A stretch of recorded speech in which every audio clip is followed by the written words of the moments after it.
a bird on a tree. I'm just sitting here. I got time. It's clear to see from up here. The world seems small. We can sit together.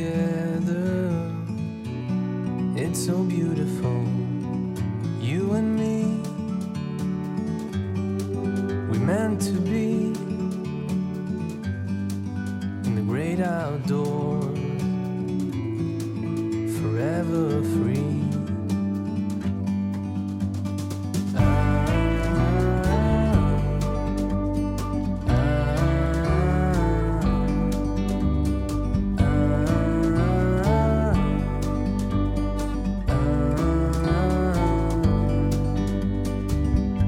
Sometimes you need to go and take a step back to see the truth around you. From a distance you can tell.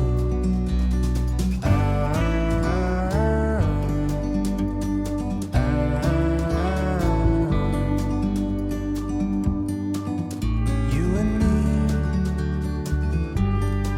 were meant to be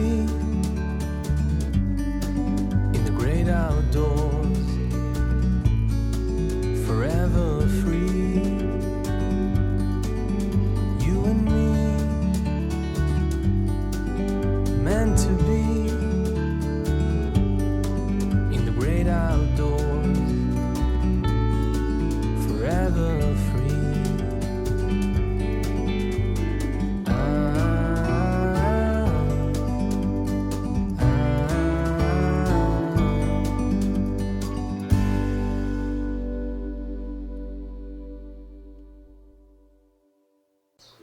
예, 그 상황에서 충분히 그럴 수 있죠. 네. 자아가 강하고 네. 그런 인물로서 충분히 그럴 수 있습니다.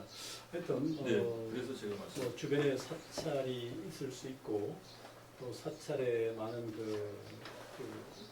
서적들, 서책들이 아마 만회를 그렇게 이끌었을 수도 있다는 생각은 충분히 합니다. 하여튼 결과적으로 그 시대 상황이 유교 성리학이나 뭔가 도교로는 기대할 수가 없었고, 역시 이제 오랫동안 함께해왔던 불교가 민중 속에, 백성들 속에 살아있는 그 현실을 아마 많이는 보고 결국 불교가 말하는 그 주체, 내가 그 부처고 내가 승불할 수 있는 존재라는 그 불교의 가르침을 자연스럽게 만나지 않았을까, 그런 생각이 듭니다. 그리고 이제 일본도 이 불교를 오랫동안 국교로 해왔던 나라니까 결국 일본이 불교를 이제 선교사, 포교사를 통해서 이제 문호를 개방할 때 들어왔던 일련종이나 그다음에 정토종이나 조동종 같은 여러 그 선교 성들이죠. 사실은 그런 의미를 의식했을 수도 있긴 합니다. 그러나 이제 우선 그 이전에 그런 사람들이 들어오기 전에, 물론 좀 더 달리 말하면 오쿠무라 엔싱이라고 하는 그 일본 정토종 성녀들은 실제로 임진왜란 때 이미 들어옵니다. 임진왜란 때 한양에 들어와서 한양에 조선불교 정토진종 포교단을 만듭니다. 그리고 전란에 피해서 밀려간 이후에 1592년이잖아요. 1599년 7년 정도 하면, 그리고 다시 한 200년, 그러니까 1700, 한 250년, 300년은 좀 안, 207, 80년 만에 다시 들어오는 겁니다. 그래서 정토진이 들어오거든요. 오쿠무라 엔싱가가 그 어디입니까? 명동에 뭐 이런 호퍼집도 하고, 호남 어디에 호스톤 요군가 학교도 세우고, 그 오쿠무라가들이 이제 정토 신종이니까 또 그 성녀들 4대 문안에 들어오도록 허락을 요청했던 1년종의 저기 1894년이죠. 94년, 예, 네. 그러니까 좌야절례라고 하는 그 1년종이거든요. 네, 맞아요. 오쿠무라 엔싱은 이제 고전에 이미 들어왔던 걸로 보이고, 또 다케다 한지 같은 조동종 성녀도 들어오고, 94년이면 다 들어오고. 예, 이런 사항들도 있기 때문에 또 일본과 우리는 또 물리적으로 가까운 나라고 불교 여러 가지 배경에서 자연스럽게 불교로 만났을 수도 있을 겁니다. 그러나 이후 보여진 모습 보면 어쨌든 간에 이제 우리 내적 상으로는 이제 유교 성리학의 문제, 또가 도교의 문제를 통해서 결국 그가 의지할 배경은 역시 불교가 아니었을까.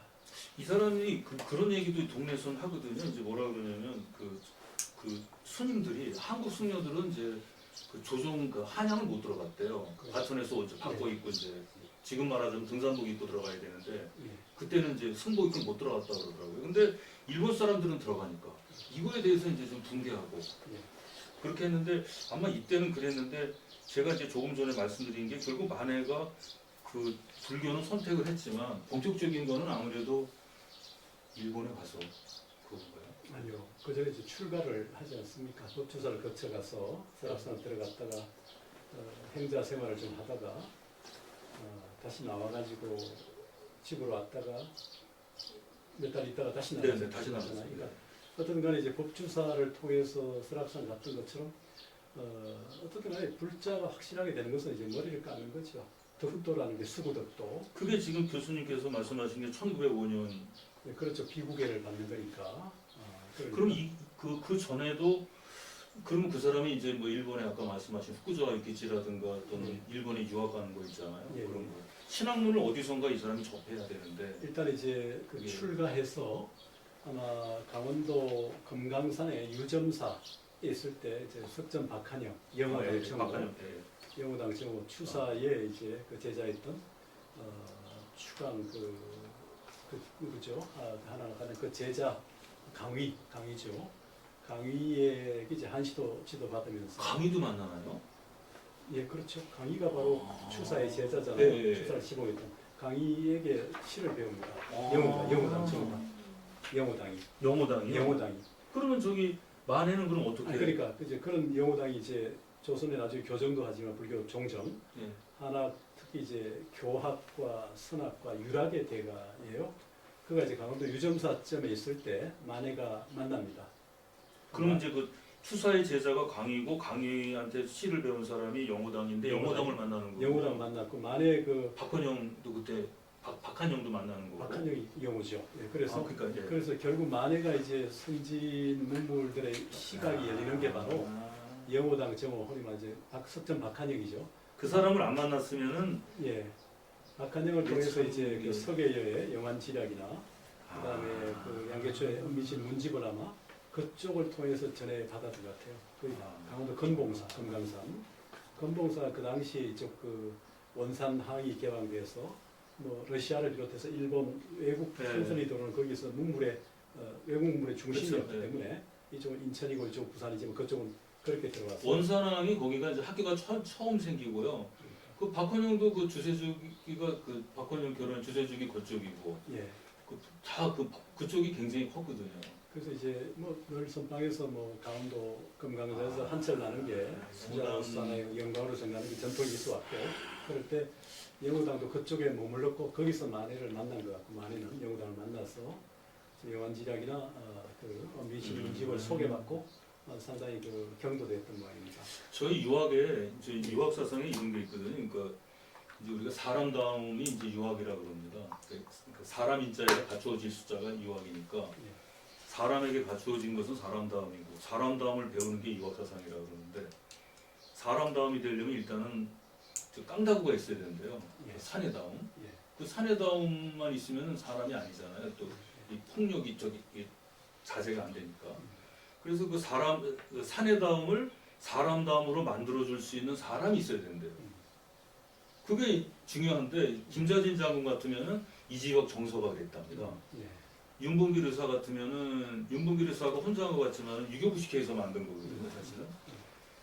그러니까 이 만해 같은 경우도 이게 사내다움은 있는데 불교에서 말하는 사람다움은 결국 영호당을 만나면서 교수님 그걸 보시는 거죠? 그렇죠. 그리고 이 책에 지금 조선불교 유신론에 여기 서문에 석전산이 참이라고 있잖아요. 예. 그러니까 만해가 유신론을 쓸 때 처음에 이제 참을 붙인 게 석전산입니다. 이마전자, 영호입니다. 영호정호입니다.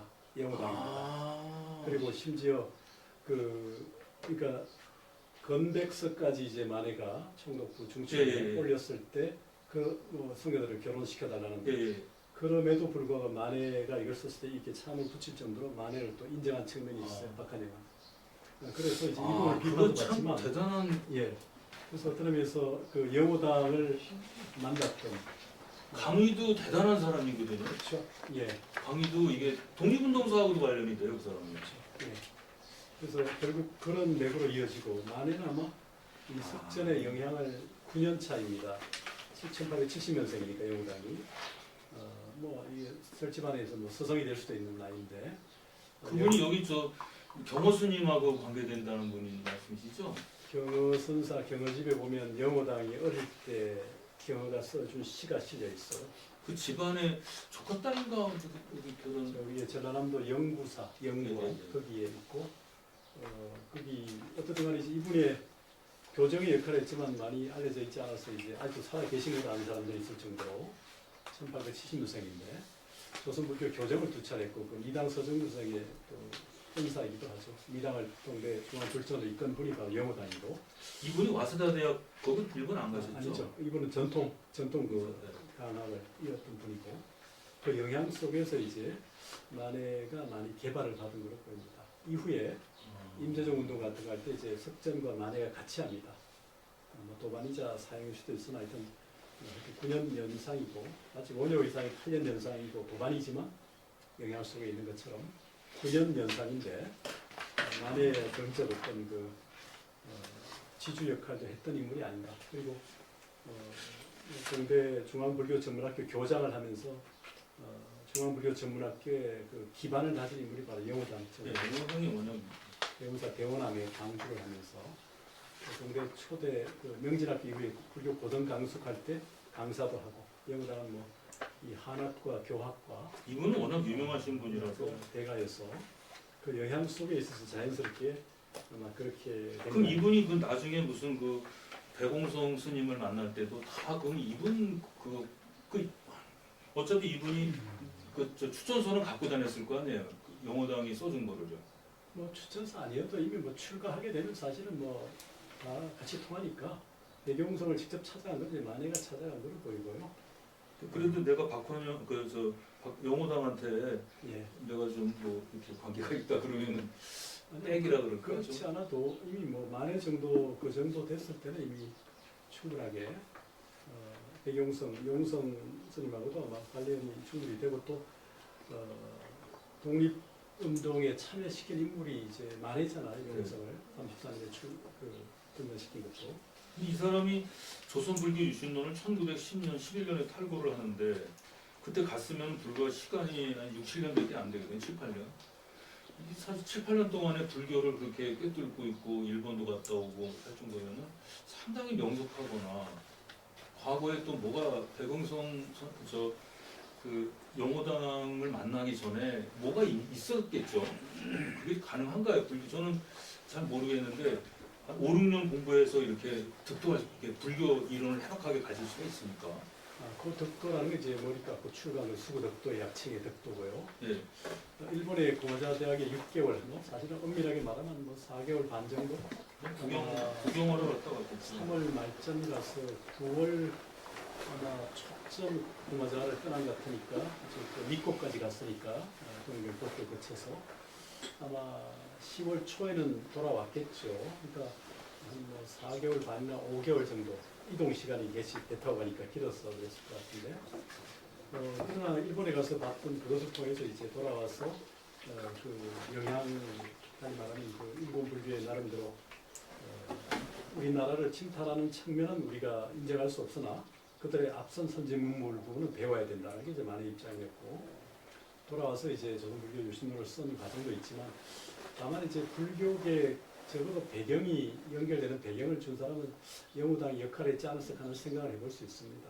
근데 불교가 저도 이제 봤는데요. 이제 저는 이제 아함경부터 시작해서 아함경, 반야경, 금강경, 법화경 다 읽어봤는데 예. 그거 굉장히 어렵거든요. 불교가 그 얘기가 그거였고 뭐 어떻게 종잡을 수 없을 정도로 불교가 어렵단 말이죠.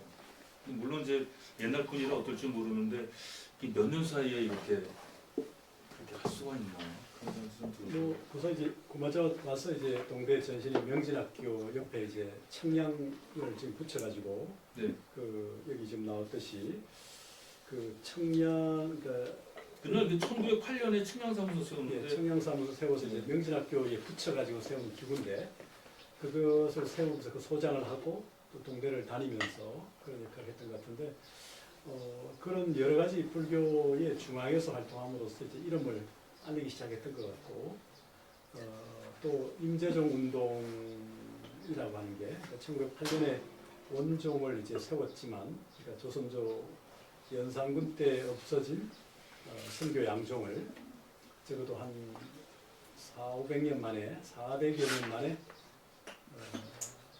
500여 년, 400여 년 만에 다시 이제 처음으로 불교 종단을 세운 게 원종이란 말이죠.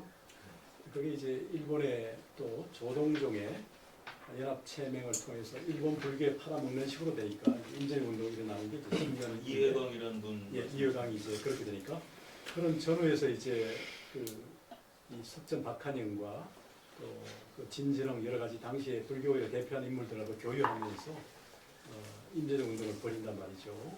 광주 정심사, 또 송강사, 부산 범사까지 가면서 그런 과정을 통해서 만해의 존재가 확연하게 드러나는 것으로 보이는데요. 어떤 간에 그런 일련의 과정과 조선불교 유신론을 쓰면서 더구나 지금 얘기했던 이 석전 여기에 이 참을 쓰면서 이걸 이제 일종의 감수를 받으면서 결국은 어떤 간에 당대 최고의 석학 중에 한 명에게 인정을 받는 것이죠. 그렇죠. 그러면서 이제 여기 기꺼이 참을 써주면서 같이 활동을 하게 되니까 이게 주류 속에서 이제 흡수돼가지고 자연스럽게 같이 활동을 하게 된 거죠. 만에는. 이분이 그 1907년 12월달에 신민회가 만들어지잖아요. 예. 그 을사늑약하고 이제 그 정미조약 다음에 예. 우리나라 끝났다는데 신민회 쪽에도 그때 스님들이 안 들어갔겠죠 그때는요. 들어가지는 않았을 것 같은데 만해가 나중에 개별적으로 들어가죠. 네, 신민회 쪽이 이 사람 1911년에 그 백오인 사건이 있잖아요. 그게 네. 백오인 사건 쪽이나 그런 거에서는 했을 것 같은데 그 당시 교수님께서 말씀하실 때 1911년에 이제 그 만주로 간다고 말씀하셨잖아요. 그 예. 이해강 하면서 만주로 넘어가는 거. 그때는 1911년에는 국망을 해서 독립운동 때문에 만주로 간다는 게 뭐 널리 알려진 거 있었기 때문에 이게 참 이 당시에 어떻게 네 계속 교수님 말씀 듣겠습니다. 예, 그래서 이제 우리 페이지 두 번째 페이지를 좀 더 보시면요. 자, 나라의 존립과 민족의 자립을 위한 길을 찾아 나갔다는 얘기를 했습니다. 나라가 어렵고 민족이 어떻게 하면 이제 일본으로부터 자유로울까? 그 당시 이미 우리가 청일 전쟁, 러일 전쟁을 경험하면서 결국 그 전쟁의 무대가 조선이 되는 이 불행한 현실을 경험하면서 만해가 할 수 있는 길이 과연 뭐였을까? 그게 결국 그가 도달한 곳이 불교였고, 불교 유신의 길이 결국 대한 독립의 길이다. 이게 둘이 아니었다. 대한을 어떻게 독립시키느냐. 결국 불교를 유신하는 것이 바로 지름길이라고 자각을 하게 된 것 같고요. 그런 과정에서 이제 조선불교 유신론을 쓰면서 거기 유신에 대한 의미를 분명히 밝히고 있습니다. 불교의 성질에서 찾고 있는데, 자, 우선 이제 유신이란 말 자체가 이미 기존의 것을 새롭게 이제 바꿔나가는 거지만, 우선 여기서 이제 불교의 성질이라고 하는 그 조선불교 유신론의 총 17장의 논의를 쓰는데요. 그 중에 이제 첫 번째 서론과 마지막에 결론을 제한 15장의 이제 논설을 붙인 겁니다. 그 제목에 대해서는 여러분 자료에 나와 있는 것처럼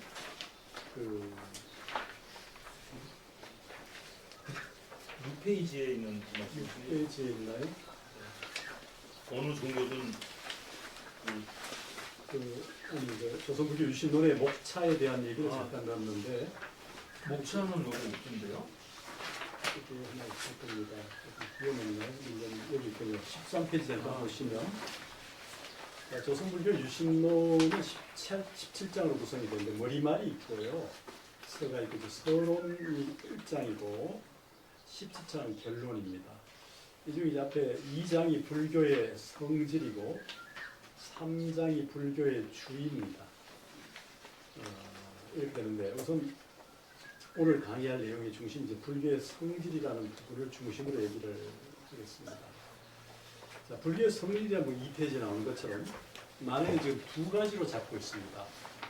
자, 뭐 모든 게 그렇듯이 종교와 철학이라는 문제, 이게 이제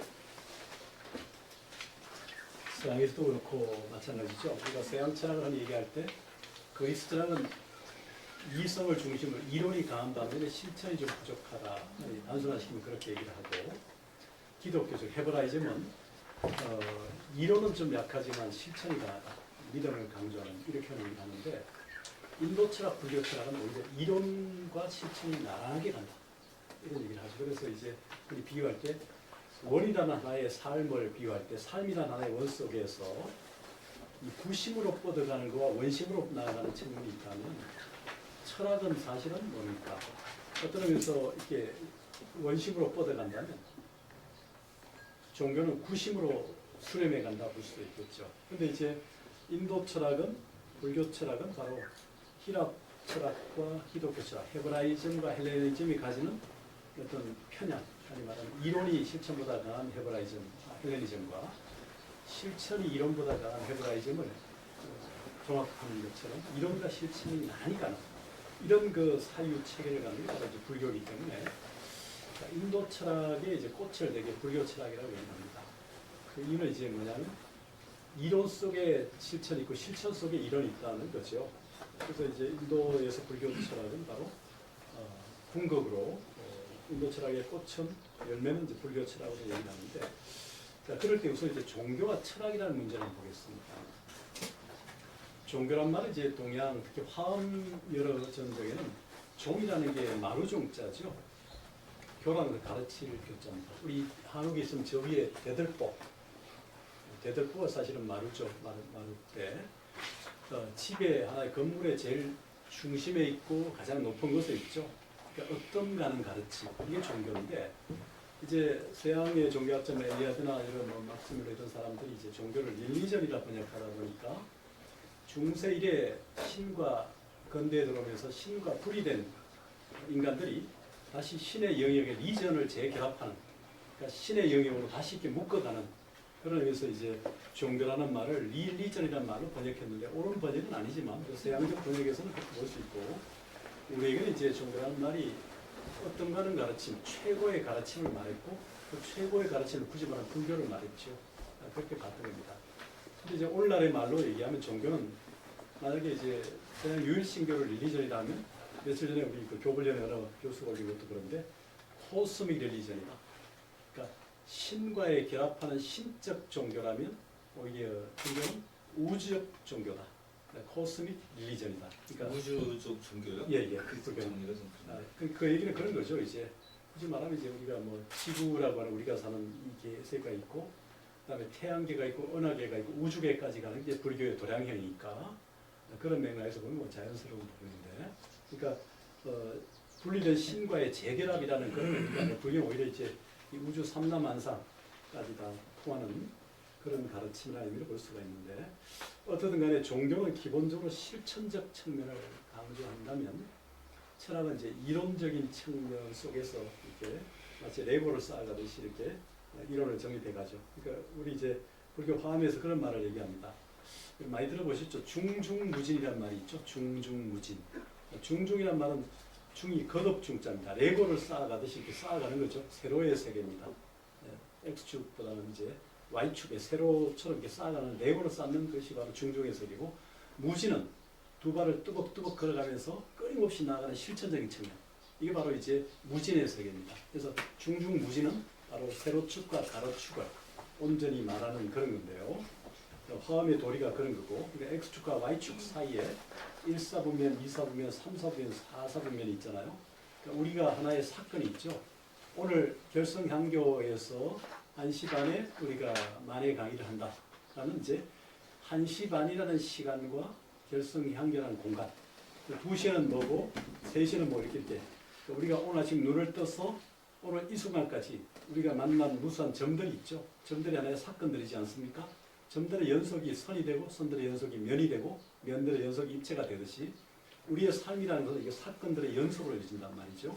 그러니까 중중과 무진의 세계, 그러니까 X축과 Y축이 만나는 그 점들의 연속이 되는 것처럼 바로 결국 중중과 무진은 어떤 의미에서 종교와 철학이 수놓는 시줄과 날줄, 가로줄과 세로줄이 만나는 우리의 삶의 장이죠.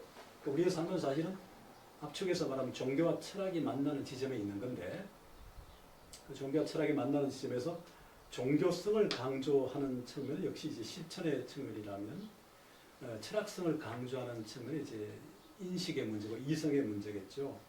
근데 이제 만에는 불교의 성질이라고 하는 장에서 불교의 성질을 지금 인간 행위에 기반을 두는 종교적 삶의 길과 철학적 삶의 길 중에서 불교는 바로 철학적 종교라는 말을 쓰고 있습니다. 뭐 반대로 이제 종교적 철학이랄 수도 있죠. 그러니까 불교가 기본적으로 불교를 되게 철학이냐 종교냐라는 질문을 할 때 어떤 사람은 철학이다, 어떤 사람은 종교다, 또 어떤 사람은 그건 생활 윤리다, 어떤 사람은 뭐 생활 방식이다, 어떤 사람은 뭐 도덕 윤리다 이렇게 얘기하는데 실제 불교는 철학이면서 종교이고 종교이면서 철학이라고 하는 얘기를 많이 씁니다. 그래서 아까 교수님께 그 불교가 이제 만해가 철학적 종교라고 그러는데 이 철학적 종교라는 개념이 이게 성립할 수 있느냐 이게 좀 제가 의문이 많이 들었던 게 예. 제가 이제 종교를 릴리전으로 해석해서 그런 것 같습니다. 예. 종교는 우연을 인정하지 않고 철학은 아무래도 우연을 인정해야 되겠죠. 근데 과학이니까 과학은 우연을 인정하니까. 근데 이게 철학적 종교 그래서 이게 어감이 굉장히 낯설더라고요. 똑같은 말 아닌가. 동양 철학에서는 철이라는 게 철학이 결국 철학이 종교니까요. 철학이 종교고 그 논어에 보면은 이제 인부실기춘어론 역과종여라. 그 이제 하기편에 나오거든요. 그 친한 일을 잃지 않는 사람은 주인으로 삼을 수 있다. 거기서 이제 마루종자가 딱 나와요. 예. 그래서 역과종여라 그래서 그 같은 말인데 이게 만에는 다르게 쓰는 것 같아가지고 좀 그런 생각이 들었습니다. 그렇죠. 뭐 동양에서 이제 우리가 그 경학이라는 말은 고전 주석학이잖아요. 그렇죠. 서양의 경학은 사실은 뭐 그냥 국학이고 우리도 사실 그 의미를 좀 달리 쓰고 있지만, 그러니까 철학이라는 말은 우리가 뭐 지혜에 대한 사랑, 애지라잖아요. 필로소피라는 말 자체가 소피아에 대한 사랑, 뭐 이런 지혜에 대한 사랑 이런 의미처럼, 그러니까 이제 우리가 명사와 명사를 나란히 변기할 때는 뒤에 명사를 앞에 명사는 수시간에 형용사적으로 바뀌듯이 철학적 종교라는 것은 어떤 면에서 굉장히 이성적 종교, 또 이제 아주 논리적 종교, 또 하나는 이제 과학적 종교 이런 의미라고도 해석이 될 텐데, 하여튼 이제 종래 불교가 많이 오해되어 왔고 만해 시절에 그럴 때 불교가 갖는 본질을 보니까 철학성과 종교성을 함께 가지고 있는데 굳이 말하면 철학적 종교지 종교 따로 철학 따로 이게 아니었다는 것을 말하고자 했던 것 같고요. 또 하나는 이제 종교적 철학이라 해도 뭐는 안 될 것은 아니나 만해가 이제 액센트를 둔 것은 역시 철학적 종교라는 의미의 액센트를 두고자 했던 것 같아요. 그래야 불교를 재건이랄까요? 불교 철학을 재구성할 수 있고 재구성한 맥락 속에서 이제 유신을 할 수 있었던 것이고. 저는 이게 좀 철학이요. 동양 철학은 이제 철학이 이제 서양에서는 이제 이론과 실천이 구분되니까 선 교수님 말씀대로 이제 이성을 많이 얘기를 하지 않습니까? 예. 칸트니 뭐 헤겔이 다 똑같이 예. 플라톤, 데카르트, 아리스토텔레스 이후로 이제 현실과는 벗어나잖아요. 이론. 특히 플라톤의 이데오론 같은 경우도 물 자체를 벗어난 이데아의 세계, 영원한 세계를 따지지 않습니까? 예. 근데 동양 철학에서 말하는 거는 이성은 실천 이성인데, 그래서 제가 이제 예라는 걸 많이 하지 않습니까? 그래서 예를 따르면 대가가 없다. 이제 예를 할 때 예를 가지고 제가 정의할 때 이렇게 정의를 했습니다. 실천 이성에 의해 자각된 합리성의 조리다. 그러니까 실천이 이성에 의해 자각된 합리성의 조리. 그러니까 합리적 행위를 하려면은 결국은 이성적으로 하면 되는데 동양의 합리성은 이제 처세술로 나간다는 거죠. 그래서 이제 가치를 따지는데 여기도 보니까 만해라는 사람이 합리적인 사람이라고 교수님이 쓰셨길래 제가 좀 의문이 들었어요. 그 합리적이라는 게 서양에서 말하는 합리적인 것은 이제 형식적인 거, 형식지향적인 데 대해서 동양의 합리성은 가치지향적이거든요. 그래서 완전히 좀 다른데 이 만해가 철학적 종교라고 했을 때 이 철학이 만약에 이성적인 걸 떠났다면 만해는 굉장히 선진적인 사람이거든요. 예. 서양 철학으로 서양 철학적 세계관을 갖고 있었던 사람이거든요. 그 당시에. 이건 굉장히 탁월한데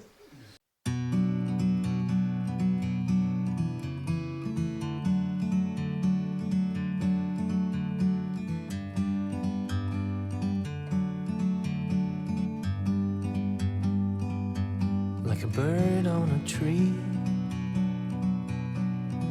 I'm just sitting here.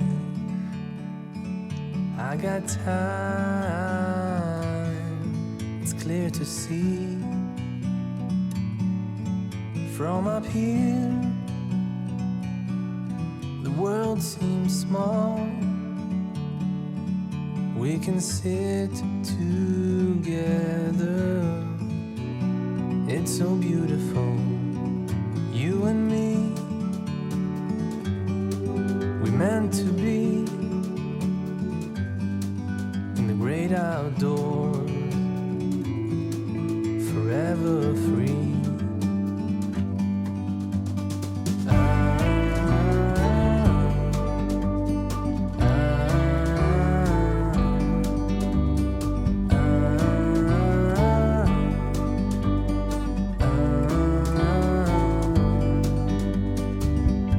Sometimes you need to go and take a step back to see the truth around you. From a distance you can tell.